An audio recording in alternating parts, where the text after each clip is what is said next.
listening to SuperPower Mommas on the SuperPower Up podcast, the show that embraces the art of soulful parenting.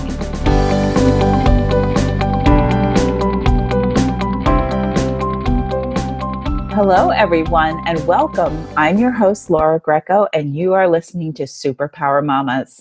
I am so privileged to have a guest with us today. We are talking on the topic of what is low esteem, diving beneath the surface. Kristi Hugstad is our guest today, and she is the author of Beneath the Surface, a teen's guide to reaching out when you and a friend is in crisis. Ever since her husband completed suicide in 2012, after years of struggling with clinical depression, by running in front of a train, she has dedicated her life to helping to abolish the stigma of mental illness and suicide. A certified grief recovery specialist and a grief and loss facilitator for recovering addicts in South Coast behavioral health, Kristi frequently speaks at high schools. She is also the host of the Grief Girl podcast and lives in Orange County, California. So this is such an endearing topic to all of us mamas and dads who are raising children in this day and age. And I just thank you so much, Kristi, for coming on the show today. Thank you so much for having me. My pleasure. Okay. Well, I got an opportunity to look over your book, read a lot of it. I didn't complete it yet, but wow. Wow. Really touching. Any of us who are parents, of course, want to keep our awareness around the struggles that our young people have today. And so we always begin our show with a question, and I wonder if you have contemplated this, but we would like to ask you, what is your superpower, Kristi? Well, my superpower, I think, is that I'm a natural teacher and I can kind of be a chameleon and relate to the moms that I have in my grief recovery work, as well as going into the schools and relate to all of the teens that I'm speaking to. So I would have to say that I have the natural gift of encouraging people of all ages to just open up and help them understand what they're going through, and that most of it is a normal part of life. Mm-hmm, mm-hmm. And isn't that interesting? I mean, kind of like we say that's a normal part of life, and we think when we have our babies in the beginning, that everything's just going to be wonderful and we're going to enjoy the fun, and there'll be diaper changing and some tantrums or whatever. But I don't think that any of us really think about the impact that our world today is having on our young people as they're growing through their hormonal changes and being exposed to so many things in life that even I didn't grow up with. I would love to ask you if you'd like to comment on that.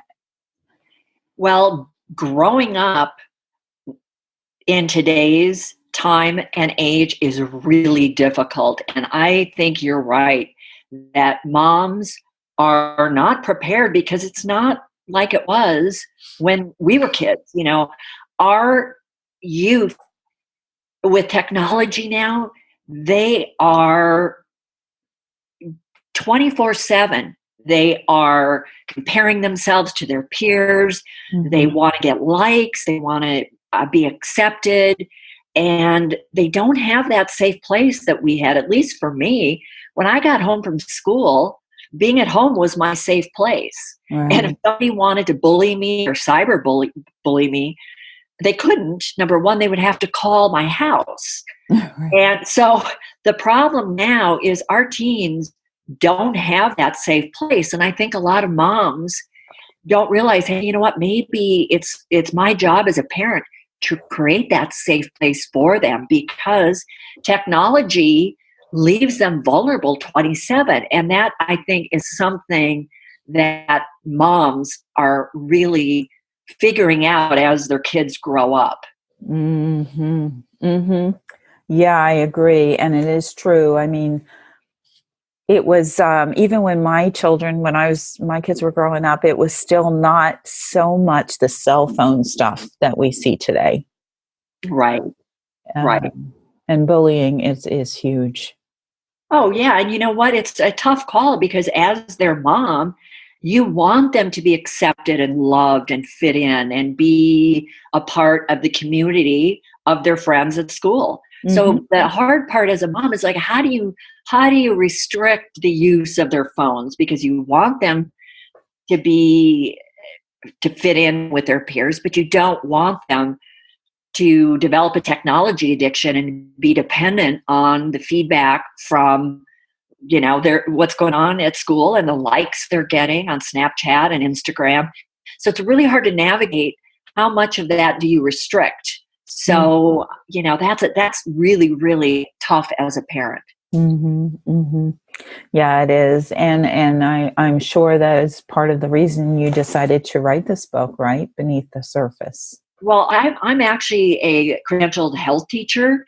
And when I go to the schools and I talk to the teens and the teachers and the administrators, they're so relieved that I'm there because they tell me the feedback that I get is this is such a tough topic. And I don't even know where to begin to address it. Mm-hmm. So I have not bought into the stigma of mental illness. I'm passionate about educating everybody and getting all of us on the same page. So there was a void out there of a resource that is not a textbook. And I kept that in mind when I was writing it. Talk to the teens, not down to them. Don't make it 5,000 pages. And most importantly, not only address all the issues that our teens are facing today, but to help parents, teachers, administrators, or anybody with a loved teen in their life, rather than just say we need to start the conversation. Those are just words. Mm-hmm. How about if I actually give you the questions to engage in a conversation with each other and with our teens? So in the back of the book, and you may have not gotten to that part yet, for each chapter, I wrote questions so that you can sit down with your kids and say, hey, let's go over some of these questions. And I do that work for you so you feel comfortable talking about it to your teens. Isn't that awesome?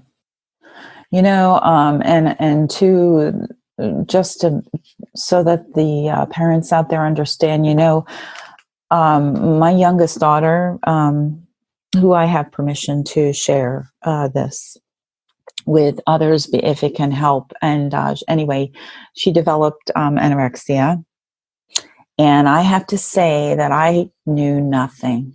When I began to see the signs of it, I was blown away, first of all, because I thought that I was doing everything to protect her, the environment, her social element. I was very engaged with my children, and yet there were some other things going on. And I went out and bought 3 books just to educate myself, to find out what in the world was I dealing with. So having a handbook, I see this as a handbook to really, educate us on what we're looking for, and not to be overly negative, or, I don't mean that, but just to be aware. Well, yes. And, I have a separate chapter on eating disorders because it is not one or two people out there. It is a huge issue with our teens. And I myself had anorexia as a teen. Mm-hmm. Oh, okay. And I, thinking back, realized that, what it was the only thing at that point in my life that I could control. And that was my weight. Yes. So it was an attempt for me to control something in my life when everything else was out of control. Mm-hmm. But here's where this gets a little more serious. A lot of these issues that I discussed, the substance abuse, the eating disorders, the bullying, a lot of those issues can lead to depression. Yeah. And when our teens or our youth are in that depressed state and it doesn't lift, that is when it gets serious, because that can lead to suicidal ideation. So that's why it's so important for all of you as moms to know what those warning signs are. Mm-hmm. To understand the isolation, the withdrawal, the change in friends, the declining grades, the skipping school.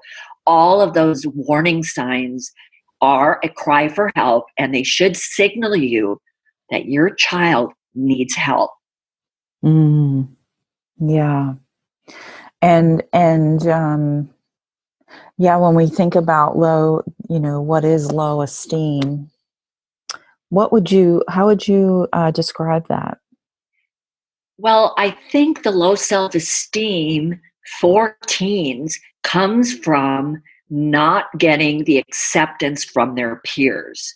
They're at such a vulnerable age and their brains are just starting to develop. Mm-hmm. So they are so easily influenced by their environment and the people in their life that is why, there's a real uprising in teen suicide, because of bullying and the peers that are making those teens feel like they don't belong. Mm-hmm. And that is bringing their self-esteem and their self-confidence down to such a place where they just don't want to be here anymore. It's just too painful. And it's not so much that they want to die, it's just that they want to end that pain of not belonging and not being accepted. So, that's part of parenting as well, is to reassure your kids that they matter and they're not alone and that they're loved.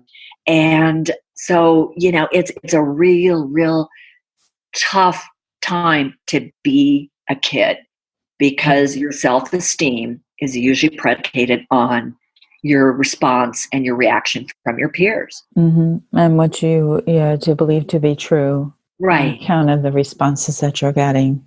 Exactly. Because it seems to me that is what actually is going on. It's what we choose to believe. Right. And you know what? Their world is so small. And they're so young and inexperienced. They're so young. And this is what scares me. Their brains, really don't fully develop until about age 25. Right. And that front part of their brain, that prefrontal cortex that's responsible for making good decisions, mm-hmm. it's not happening. Mm-hmm. So my concern for kids and parents is that these teens are wired to act impulsively. Mm-hmm. Yeah, they are. And if you think back to when you were a kid, I mean, all the stupid things that we did and then later thought, what were we thinking? So teens will act first, and then maybe go, whoa, I can't believe I did that. Yes. Right? So once they grow and their brain fully develops, they might stop and think of the consequences of the choice of their actions, but not when they're teens. So that's why it's so important to teach our kids to reach out for help if they're struggling, because the suicide for them is also an impulsive act. Yes. And they don't have that luxury of thinking back of, wow, maybe that wasn't such a good choice. Right.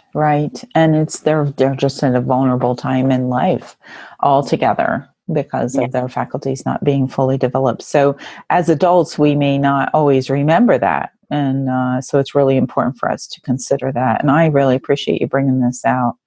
Kristi, we have to take a break. But before we go, I just want to first let everyone know where they can find you. So can you let them know where they can find you? The best place to find me is on my website at thegriefgirl.com. Mm-hmm. And that's got all of my blogs, my podcasts. If you want me to come to your school, or if you want me to speak to an organization, everything is on my website. Great. And that's where they can also find the book, correct? Absolutely. And it's also available on Amazon, Barnes & Noble, Target, Walmart, or any bookstores all over the country. Great. Beneath the Surface. A Teen's Guide to Reaching Out When You or Your Friend is in Crisis. So you're listening to SuperPower Mommas, and we are speaking with Kristi Hugstad, and we are speaking on what is low esteem, diving beneath the surface. So hold on, we'll be right back. We're going to get a little bit deeper into this topic. Hello, everyone. This is Tonya Don Rekla, Executive Director of SuperPower Experts, and we want to thank each of you for making SuperPower Up the #1 podcast network for personal development and spiritual growth. Because people like you have the courage to say that mindfulness, healthy living, disrupting reality, the pursuit of consciousness, responsible entrepreneurship, and radical parenting matter, we now amass over 1 million downloads monthly in more than 90 countries. Our numbers keep growing because there are far more people willing to live divergently than mass media wants to acknowledge. For you, the change makers, the light bearers, the way showers, we say thank you. If you're ready to take the next step in your evolution, go now to superpowerexperts.com and take the Superpower quiz. And as Neva Lee Rekla, our youngest podcaster, likes to remind us, remember, we all have superpowers and we can change the world. Welcome back, everyone. I'm Laura Greco, and you're listening to SuperPower Mommas, and we are talking on the topic of what is low esteem, diving beneath the surface with Kristi Hugstad. And again, this is a rather serious conversation that we're having here when we consider our children. I want to ask you, Kristi, though, as parents, yes, we are very concerned about our children, but I wonder the impact of this, I don't want to instill fear into parents who are raising children and these young teenagers and, preteens and all that. So how can we speak to the parents in a way that helps them to understand in a balanced way what they're looking at? Well, I don't think the conversation needs to be scary. Right. I don't think that's the right way to look at it. I think the most important thing I can tell your listeners out there is just keep those lines of communication open and let your child know that they're loved, that you have their best interest in mind. You just want to know what they're thinking and how they're feeling. And if you sit down and have that conversation, and this is going to happen, and they just say, you say something like observing a particular behavior, like, I've noticed you've been unusually quiet lately. Is everything okay? You might get a one-word answer. Yeah, right. Yeah, right? And you Right. gotta sit down and expect that, because you are trying to engage them in a conversation in a time that works for you. And that doesn't mean that they feel like opening up because it's convenient to you. So start that conversation, and then you follow that up with saying, you know what, I just want you to know, if there's ever anything you want to talk about, I'm here for you. I support you. I love you. And open up the lines for them to come to you when it's convenient and they feel like talking. So don't be discouraged if you just get that, that grunt or that no. But always check in and let them know that you're there for them whenever they want to talk. That is really interesting, because you bring up a memory that I have. I raised 4 daughters. And one thing that I experienced, maybe the people you work with have also, and that is when you talk about the convenience of a child versus the parent, I found myself, if I really wanted to get to the bottom of things, that I needed to be up later and spend time talking later at night when I was actually tired and ready for bed. But that was the time that some of my daughters wanted to open up. It wasn't when I was all spry and ready to go, Well, and you think that you should be able to have a conversation whenever you want, but that's not how your kids are wired. And another thing too that's important to remember is make sure that you're not competing by trying to have that conversation with their cell phone or with their friends, and that you always have your child hostage. Meaning they're in the backseat of your car and you're driving for 20 minutes, or they're in bed and you're sitting at the end of their bed. So you have their undivided attention and you're not competing with, their homework or whatever. So I think it's important too, to really be selective of when you choose to have the conversations and make sure that it works for your teens more so than for yourself. Yeah.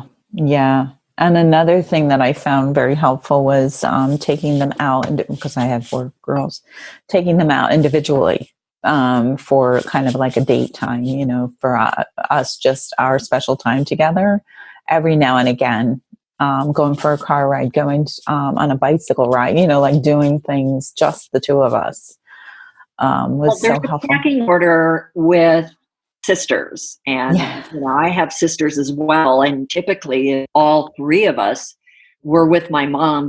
Everything would default to the oldest sister, so you don't get that special time one-on-one with your mom because you fall into that packing order. And I was the youngest, and so I would have said nothing. So absolutely, I think it's important to spend one-on-one time with each child and let them know that they're special and they matter. And you are not comparing them to their sisters. They're unique, and you encourage them to be who they are. Yeah. Love that you said that, who they are. And also, I would have to add that having time with dad in that individual way is also so great if that can happen. Absolutely. Yeah. It's not just about moms. The dads need their special one-on-one time with each of their children. Absolutely. Yeah. They bring special gifts to the family that a mom doesn't necessarily have to offer, and vice versa. So very, very vital. What I loved about your book, I have to say, as I was reading it, because I told you, if you remember, I went and bought 3 books and they were like overwhelming for me. What I love about this book that you wrote is that it's simple, it's straightforward. I wasn't confused about anything I read. And I love that it's a go-to. You have a category, a problem that you're not sure about, you can go straight to the chapter. Well, absolutely. And you know what? That's kind of how I am. I'm simple and straightforward. So that's how I write. And, I'm thinking back to when I was a teen and in school, if somebody had presented some huge textbook with, a huge table of contents, and it was written in a very professional, psychology, terms of psychology that I didn't understand, I wasn't interested. So I knew that I had to write 2 teens on their level and not talk down to them, so that they would be intrigued and open to reading it and getting that information. Well, I have to say it's great for adults too. Absolutely. Because honestly, when I was in that situation, so I can speak to it, my experience of it was, wow, this looked like monumentally huge to me. And I also knew that an approach from my point of view, she needed to be engaged in her healing process, so she had to be on board for that. And that wasn't going to be something that anybody made her do. That was going to be something that she was going to commit to herself. And for me, having something simple with so much else going on would be so helpful to focus and to say, okay, well, I can rely on this simple process to get me going on where I need to be. As a parent, I'm talking about, to assist the child. Yeah. Understand that your children, whatever the issue is that they're facing, whether they're being bullied or they have an eating disorder, or they're cutting, or whatever they're dealing with, they don't really even know why they're doing it. Cutting, why the child doesn't really know why they're doing it. They just know that it makes them feel better, but they don't understand anything past that. Right. So you can sit down and share that information and make them aware of what is happening beneath the surface, why they're doing it, and make it okay that they're not different, that most kids feel frustrated and they want to feel something, and kind of normalize it for them. And they are a lot less likely to fall into that depressive state and feel like there's something wrong with them. And I think parents need to understand that too. Yes. And that it's a symptom of another thing. It's not actually, because I didn't view the eating disorder as the thing that needed to be fixed. Right. I noticed some of the programs did, go in that direction, but I know that through the work I do anyway, is that it's only a symptom of something else. Right. And you also have to understand, I would assume your daughter doesn't even really know why she had an eating disorder. No. That's just how her brain is wired, and she needed to take control of something. Mm-hmm. And you're absolutely right that you need to get to the bottom of the underlying issue. Right. Because once that was addressed, everything else healed, and she went forward, and she's great ever since. It's been, oh my gosh, she's now going to be 30 this year. So, wow. Yeah, no, she was around. Well, it was at high school, that between freshman and sophomore year. So,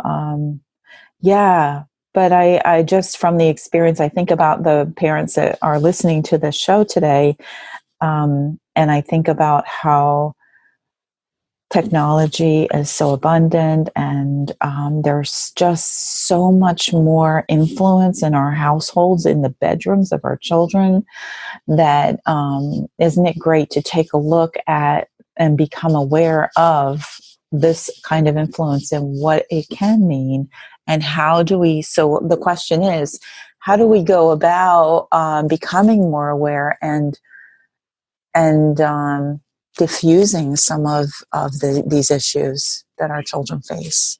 Well, I think it's important as parents just to not dismiss your teen's behavior, your child's behavior as normal teen behavior. Mm-hmm. It's part of adolescence.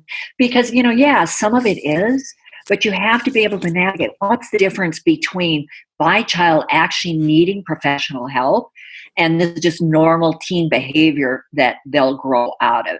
But I think if you're in that gray area, mm-hmm. the choice should be, I need to have conversations. I need to get on the same page with my child and figure out what is going on, because you're right. In past generations, it was all dismissed or ignored as just normal behavior of adolescence. Mm. And I really think that our kids today are facing so many different issues because of technology that we can't just dismiss it as part of adolescence, because that's not what's happening. And with teen suicides on the rise, our kids' mental health needs to be a big priority. I agree. And I will say this because I put myself here too. I believe that us as parents are also, I don't know what the word is. I think we are really to commit to our own mental health and spiritual health as parents is vital to our children having that for themselves too. Well, yes, your children are watching you. Right. And they are learning from you, and mm-hmm. they will emulate your behaviors. Mm-hmm. So it's really important for you as a parent to set an example and take care of yourself. Mm-hmm. Practice self-care, take time out, get out and spend time with friends or spouses, or, just whatever you need to do to re-energize yourself so you have the energy for your children. That is so important, because mm-hmm. when you are taking care of your own emotional and mental health, you are sending a message to your kids that is a priority for mom, mm-hmm. and that is an important thing for you. Exactly. So this is not to emulate. Yeah, it's not a selfish thing to of course, there's always balance with anything, but when you're progressing spiritually and mentally, taking care of your own history and your own ways of dealing with things, I discovered that was so vital for my daughter's healing. Absolutely. And I think a lot of moms out there think that the less they do for themselves, the better mm-hmm. mom they are. Yeah. Because I'm giving 110% everything to my child. I am not going out and getting that pedicure, or I'm not getting my hair done, or I'm not practicing any type of self-care whatsoever for myself. And that isn't a good thing for your children to see. They need to see you putting yourself first and taking care of your physical and emotional health so that you can care for them. Right. Absolutely. And that's why I often ask, how important do you believe that the autonomy of a mom is to her children? And I think you're speaking to that right now. Absolutely. You're the role model. Yeah. And you're teaching them self-care and a sense of independence outside of your children. You do have a life outside your children. Yeah. And it's fascinating. I know that I never knew this. I had a grandmother I never met. She had died, but it was fascinating to me that in her young years, she was an artist with colors. She would colorize photographs. They were all black and white at the time. And I thought that was so fascinating. Like, wow, she had an art interest, I think that us as parents, when we have our own interests and develop those, our children are intrigued and inspired by that. Oh, yeah, absolutely. They want to probably be that themselves. If they've got that creative energy and they're artistic and they watch you developing your talents, and it encourages them to do the same. So absolutely. Yeah. And I also think about the thought, and I imagine you run into this too, that often we become parents and we leave behind things that we haven't actually handled for ourselves. We may come from some bullying ourselves, or from some other trauma, post-traumatic type situation. And I'd like you to speak to that, because I think it's important for parents to consider their own experience. Well, yes. Yeah. And, we talked about that earlier, that both of us growing up were bullied. Yes. And that was so painful for me as a teenager. I mean, that still to this day, I still have some battle scars from that. But I was also a bully, so I get both ends of the spectrum there. But it also makes me extremely compassionate and almost crazed when I see young kids being bullied, because I get that kind of anguish and pain. I lived that as a teen. So we can pull from our own experiences growing up, and hopefully that will make us more compassionate and empathetic, because we get it. And, for teens and our youth, their school and their peers, that's their entire world. Yeah. And if they're being bullied, or they feel peer pressure to experiment with drugs and alcohol, whatever, that's overwhelming for kids. So I think as an adult, we need to draw on our experiences and think back at, what we felt at their age.